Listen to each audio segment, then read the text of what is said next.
everyone, and welcome back to my channel, or to my channel if you're new. I'm Brianna, and this is my channel, Nicole. So if you clicked on this video, then obviously you're interested in co-sleeping with your newborn. First, I just want to say this is my personal experience. I'm not a doctor, I'm not a midwife or anything.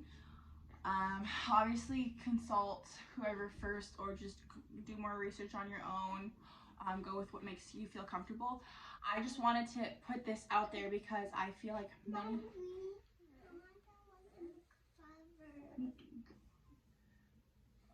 Okay, you can look at my cupboard. Be careful. Okay. So I just want to put this out there as a resource because I feel like many women feel like they want to co-sleep, but they are too scared to, or just too ill-informed. I will link a few, either 2 or 3 or however many I can find, resources below that you can like read online of like safe co-sleeping habits. And first of all, I just want to say I'm watching both my kids. Obviously, I stay home with both my kids, so to film this is very difficult. Okay, so back to what I was saying. I'm not a professional. I'm a mom of 2, and I've done this with both my kids now, and so I just want to show you guys. So let's just get right into the video. Okay, so first things first, if you're gonna co-sleep, I suggest that you be a full-time breastfeeding mom. There has been studies to show that if you are breastfeeding, no supplements, I think a binky is fine probably, but I'm pretty sure what I read is like 100% breastfeeding, then you will be fine to co-sleep, because when you breastfeed, you have a certain kind of connection with your baby where you guys are almost like you're one.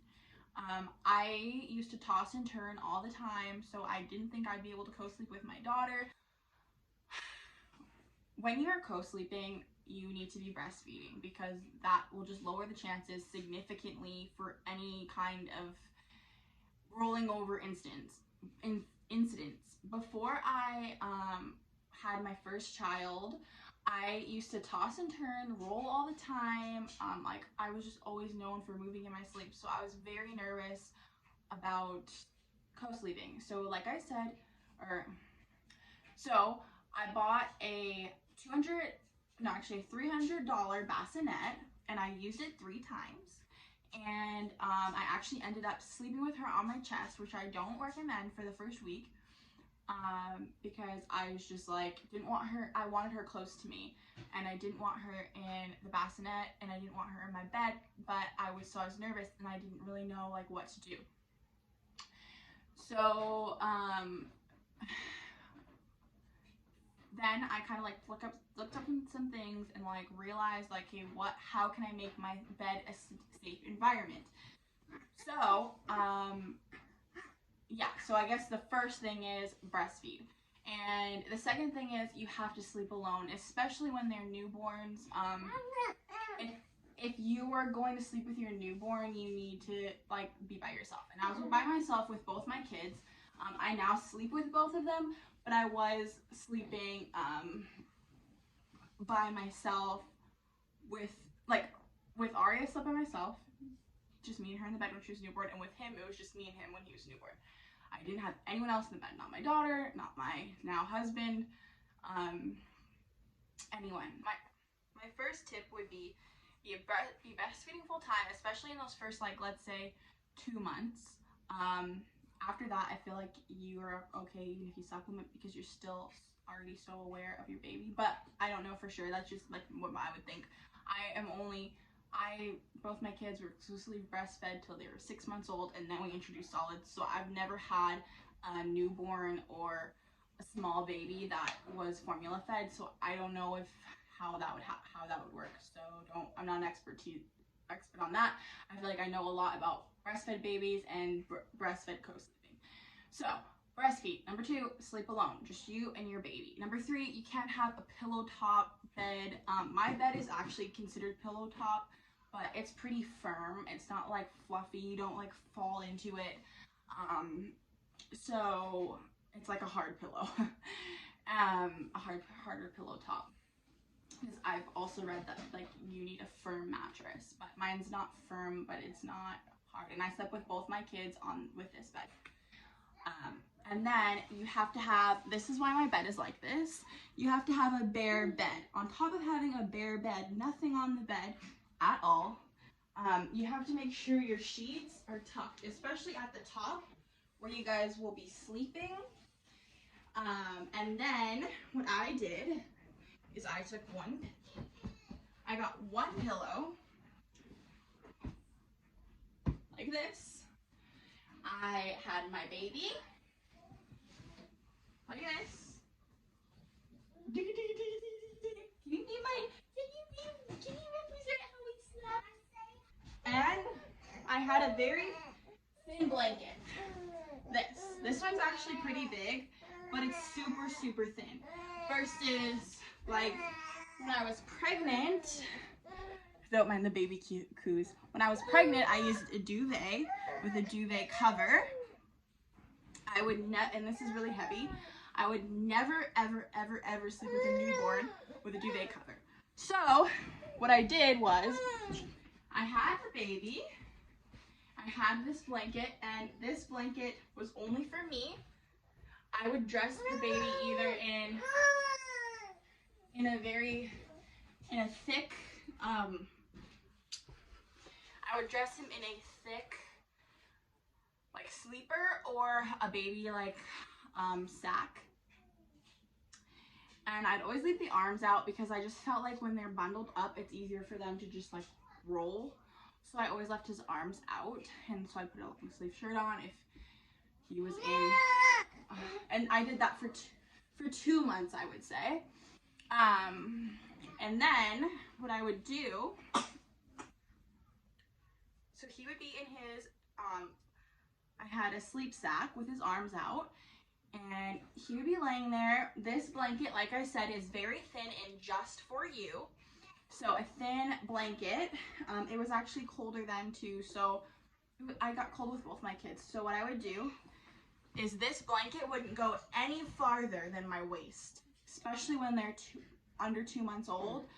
This blanket would not go any farther than my waist. And then they are small, right? So my babies were small anyways, and he was really small. He was 5 pounds, and Ari was 7. So they wouldn't go past, even when they're at my boob, like their feet may go past my midsection, but it didn't matter. So this is what I did. I slept like this. I'll just show you how you sleep. So make sure the sheets aren't gonna bunch up. Just imagine if he has a sleep sack on. This blanket is only for me, or only for you, and it goes up to your waist, and I would tuck it in like this, and this is how I would sleep every night. And you're so exhausted that I feel like this is fine. I can sleep in any way now. I always have, oh yeah, that's another thing. So when you're co-sleeping, you need to make sure that your arm is up like this. If you're nervous, this is like extra precaution if you're nervous, and I was kind of nervous with him my second time around still. So I made sure that my arm was always in this shape like this, because there's no way you're gonna roll. There's no way you're gonna roll like that onto your baby. That it hurts your joint right there, your shoulder joint. And it's safe. It's a safe bet. So especially when they're super little, like tuck your blankets in, and then you sleep like this. And then let's say it's a colder night and your arms are chilly, and you don't, especially when they're little, I would just wear a sports bra. But if I was cold, honestly, like, I don't know if I'm gonna have a third kid, but it makes me want to keep this shirt because, like, I can just get another one. It's not a big deal. But I just use this for both my kids. So if I was super cold, I would, let's just say, I wouldn't be sleeping with this. Let's just say I was sleeping in my bra because I don't want any, basically when I'm feeding, I don't want any excess stuff around my nipple that's gonna cover the nose. So what I would do is with my kids, I wore this. If it was cold, I would keep the blanket around my waist, and then I would wear this. This has a hood, so it would freak me out a little bit. I would just make sure the hood was behind me, and it's a button up, and it's a long sleeve.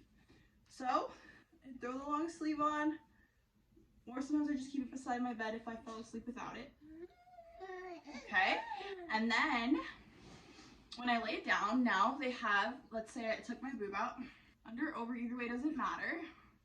If you're watching this, hopefully you're a mom, not a guy. But so what I would do is I would just lay there. This would be tucked underneath, so all they have is the boob, and so the boob would be out. They would just have this. Then this would either come down if it did fall down for whatever reason. It's not. I'll show you this way. So I would tuck this underneath. He has nothing by him right now. This arm would go like this. Blanket would be here. I'm obviously laying this way, just for demonstration purposes. If I fell asleep like this, it's fine, right? But for whatever reason, if this fell down, this is nowhere near my baby and their nose, right? And I usually slept like this, but even if you're straight, whatever, I always have my knees up. But and that's how I'd sleep every night. And then you would just leave your boob out, and they eat, and you're safe because your arm is like this. You're not gonna try to roll. You're tired anyways. You're probably just you're gonna be so exhausted that you're just gonna pass out like this, right? So yeah, that is how I co-sleep. I hope you guys enjoyed this video. I hope it wasn't all over the place. I hope I don't have to re-record it. Those are just some tips and tricks. Obviously, if you have your pillow, like push your pillow all the way up to make sure like it's nowhere near the baby. It's above this arm. And yeah, that is how I co-sleep with my newborns. Maybe another one, who knows, but my two, that's how I co-slept with. And if I had a third or fourth or fifth, which is not gonna happen, but if I did have any more kids, that's how I would co-sleep with them. And yeah, I feel super safe that way. Nothing can block their airways from the times when they're too small to like lift up their head or move their head.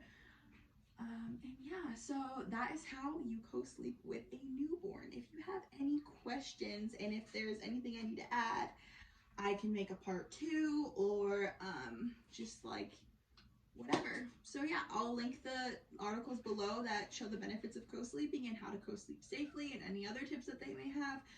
But yeah, I hope you guys enjoyed this video, and I'll see you in my next one. Bye! Happy co-sleeping! See you guys.